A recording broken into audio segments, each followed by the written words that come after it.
มาบัดนี้ตกถึงยามฤดูแล้งสะแบงบ้านทั้งบ้านพี่ก่อไฟสีลมพัดตองเสียงกองสนั่นหูแสนคิดทอดยอดสู่ยามอยู่ห่างน้อไกลกันคุณแล้วสะแบงบ้านลมพัดปิ่นหมุนดอกลงพื้นสุดที่ฟื้นทนใดอุกภายในหัวใจพี่นางเอ้ยนางไงกุลาอายนี่หนพรบ่พรบอกข้านิ่งน้ำนองเจ้าเรื่องเก่านอกข้างหลังคุณแล้วมันยังฝังในใจเสียจ้องจำเด้อจิตอายคำที่สายเคยเว้าไว้น้ำสาวเบิดทุกสิ่งคำ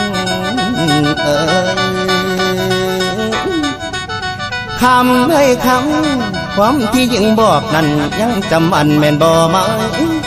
น้องว่าน้องฮัก